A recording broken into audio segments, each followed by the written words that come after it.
Mark Gronowski transferring in from South Dakota State to be the starting quarterback for the Iowa Hawkeyes.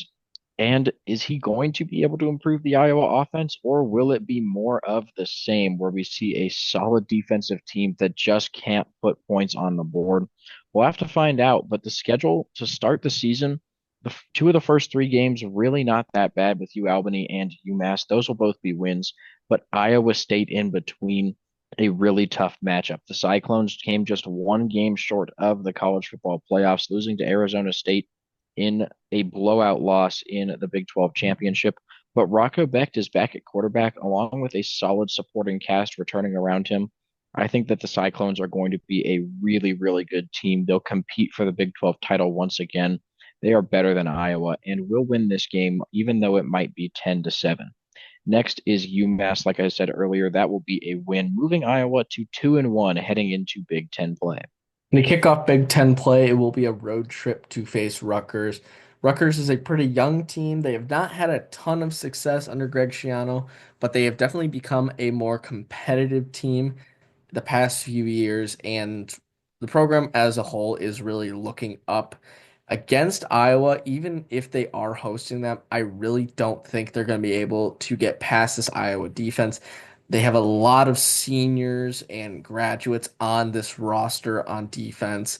While not a lot of them started last year, they've been at the program for quite a bit. And one thing's for sure, it's the Iowa defense is phenomenal year in and year out. Being at that program, regardless if you play it or not, you're gonna learn how to play Iowa defense pretty quickly. So Rutgers will not be able to compete with the Hawkeyes here.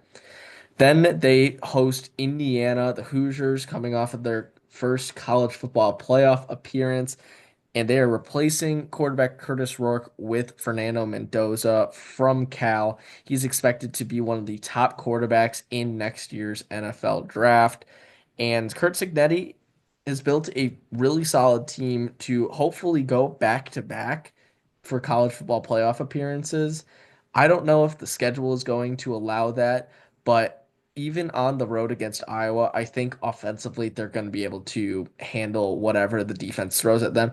And then Mark Gronowski on the Iowa offense. Yes, he might be able to elevate this offense a little bit, even though they took some strides last year. But I think the departure of Caleb Johnson, who was the focal point of their offense at the running back position last year, is going to be a huge void that needs to be filled. And I don't know if Kamari Moulton is going to be able to take that same amount of workload. And ultimately, I think that's why Indiana's going to be able to get a win at Kinnick Stadium. Then after the bye week, a road trip to Wisconsin. And I think having a bye week to prepare for this is going to be key. The Badgers, though, have one of the worst schedules in all of college football as far as difficulty goes. Just absolutely brutal. Even though Iowa's on the road here, I think that they're going to be favored. Wisconsin at this point is going to have looked very bad in a lot of these games, just getting blown out by some of these amazing teams that they have to face. I think that Iowa will pick up this win to move to 4-2 on the road before the schedule gets a lot more difficult. And to start that off, it's Penn State, and the Nittany Lions are returning Drew Aller at quarterback and both of their running backs in Nick Singleton and Katrin Allen, along with some incredible playmakers on the defensive side of the ball. I think this Penn State team is one of the top teams in the country. Iowa has no chance here. They will drop to 4-3. Following week, they'll be hosting a Minnesota team that we think is going to be pretty good next year. They have running back Darius Taylor returning after a very solid season, along with quarterback Drake Lindsay stepping into the starting job. And Minnesota overall has been a very consistent team the last few years, especially under PJ Fleck. And I think they can once again finish in the top half of the Big Ten standings. But I think here, especially after a very tough Penn State game, is where Iowa is going to be able to get a little bit of an upset win in the Big Ten. I think this will be a game where Mark Gronowski is really going to shine against the Golden Gophers and move Iowa to 5-3. After their second bye week, though, I don't know if it will be able to help them much because they have to face Oregon at home. The Ducks going to be a really, really good team this season. And just overall, I don't see any way that Iowa is able to match up in this game. The Oregon offense is going to be incredibly potent. and will probably be able to score a significant amount of points against Iowa, more than most of their other opponents this year. I don't really see Iowa's offense being able to keep them in it against this Oregon defense. The Ducks should be able to win that one pretty easily. Then it is a long road trip to the West Coast to face USC. Jordan Mailata taking over the starting quarterback job as Miller Moss entered the transfer portal and is now at Louisville. And USC is going to be an interesting team. They lost a couple other players to the transfer portal, including some at the wide receiver position. And defensively, it's always about making strides. It's been the story with Lincoln Riley at USC, how the defense has not played to the expectations of the Trojan standards. And really, they have been making decent strides over the past few years. And I think they are in a great position to finally have a very, very solid defense. It really comes down to Jordan Mailata. Is he able to play just as well as he did in the few games he started last year for Miller Moss? I think he will be able to, especially with the wide receivers that they still have at the program.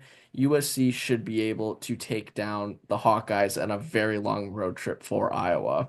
And then it's an intriguing matchup with Michigan State. The Spartans returning Aiden Childs at quarterback, and he's a young guy who has a lot of potential, solid dual threat quarterback, but he struggled with turnovers last season.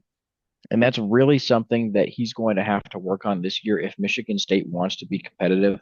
If he can figure it out, this is a team that we believe is a dark horse contender in the Big Ten. I think that across the board, they probably are better than Iowa. The two teams do match up really well, though, with Michigan State having a much better offense than Iowa's and Iowa having a much better defense than Michigan State's. I think it'll be a low scoring affair. Even with the Hawkeyes being at home, though, we're going to take the young guy in Aiden Childs to pull off a road victory for his Spartans and drop Iowa in danger of missing a bowl game. And that all hinges on the Heroes game against Nebraska on the road. Should be once again a very intriguing matchup. It's really just because we don't know what to expect from Iowa next season.